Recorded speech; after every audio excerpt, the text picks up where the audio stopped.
Welcome back to Kings of the Pool. I'm Jeff Ellis. And I'm Steven Miranda for Wednesday, November 9th, 2011. Also known as Week 10 of the NFL season. Sorry we've been away. We had to join our friends and sit in on Wall Street and make sure that people knew we were part of the 99%. Is that where you were?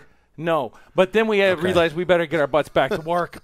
That's right. We've actually been in London. We've been away. We've been to games, all for you so that we could get inside information from the game. But we're back. The best intelligence we can come up with to help you dominate your office pools for Week 10. Okay, Jeffrey, the splash. It's good to hear the splash again. It is good to be in the water, but good to be in the pool. No buys this week. Week 10, all 32 teams are playing 16 games on the schedule. Just wait till next week and there'll be another bye. But I've got this to say. I hope Scott Hansen's getting overtime pay on the Red Zone channel because with the 10 early games, he's going to be a very busy boy. He is going to be working hard. Jeffrey, just to update everybody where we are, you have 85 wins so far this season. I'm disappointed by. I'm even more disappointed with my 77. I've been all off over the board. I've had one great week, a couple bad weeks, right in the middle for all the other weeks. This week, we get back to winning. And we've got some also advice for the Eliminator pool. If you're still alive, we want to hear from you. Send us an email, Jeff@RARN.net. And Steven@RARN.net. I want to know what your secret is if you're still alive in Eliminator. All right, so here we go, Jeffrey. We agree on 12 of the 16 games. Not bad. Yeah, it's going to be very interesting. One game that we agree on, the New York Giants traveling to San Francisco to face the 49ers. We both like the Niners. Yeah, we absolutely do. We think that's going to be a terrific matchup. The 49ers at home with the Giants having to travel across the country.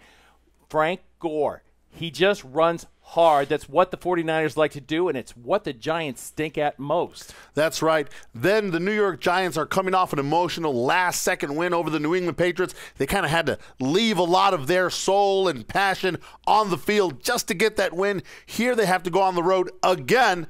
It's not going to be too much for the Giants.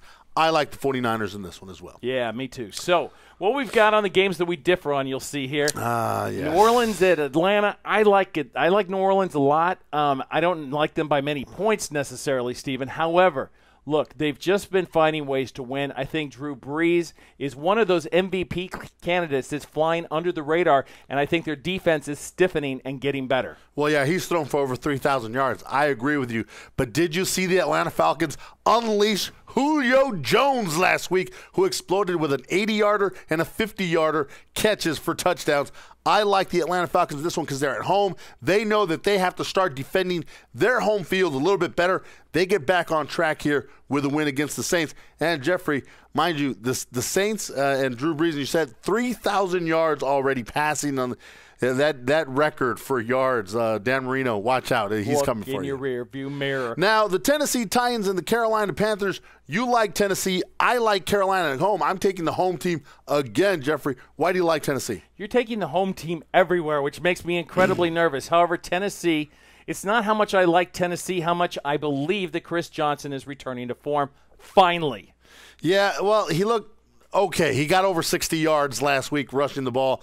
But the way they fell apart against the Cincinnati Bengals makes me believe that Carolina, coming off a bye week where they've had 2 weeks to prepare for Chris Johnson in that run game, I like Cam Newton to come out and show he's still on a roll. That's one of my things, is the bye week has not been kind to younger teams with younger head coaches like Ron Rivera. All right, the St. Louis Rams and Cleveland Browns.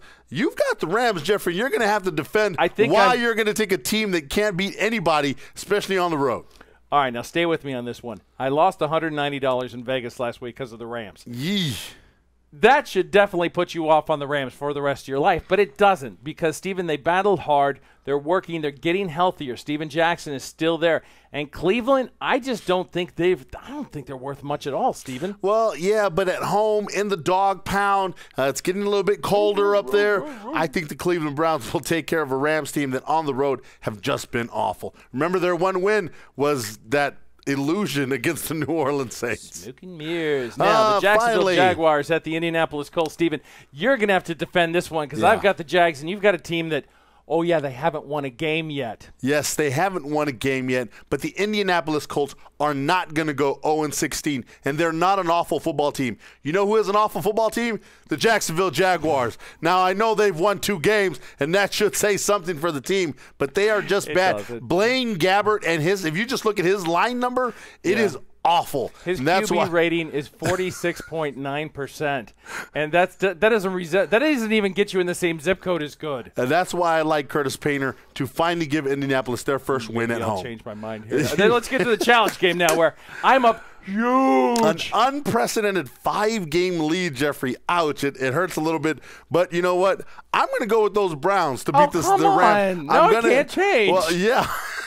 I'm sorry. I'm locking it in as the challenge game because I think the Rams, they just can't. If this were in St. Louis, I would not be taking this pick. But they're on the road. St. Louis has just not been good on the road. I like the Cleveland Browns, so I'm going to lock it in as the challenge game. So the Rams could cost me $190 last week and could cost me a challenge game this week. Yeah, I'm not real happy about that. All right, in the Eliminator, if you're in it, send us an email. Really, we want to know. Twice, and that's pretty good. Just lost twice. Well, we're going to say the Baltimore Ravens against the Seattle Seahawks. Now, seriously, if you remember, Jeffrey, it was the Seahawks who eliminated us in the first place. We took them against the Giants back a few weeks ago. Dirty birds. And somehow they beat the Giants in New York. But they've been awful of late. They really have. They've been struggling to score points. And here come the Baltimore Ravens, fresh off a win against the Pittsburgh Steelers that, quite frankly, gave the Baltimore Ravens a swagger. Yes, it absolutely did. Joe Flacco looking completely on top of his game. Ray Rice, T says, the whole bunch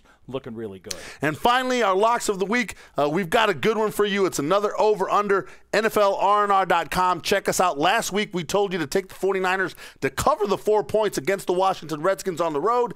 San Francisco won 19-11. Nice. Very nice. So we got another good one this week. That's right. Another good one. And Jeffrey, our pot has increased. We are up over our original 1,000 units. Unlike my real money. This is Jeff Ellis. And I'm Steven Miranda for Kings of the Pool.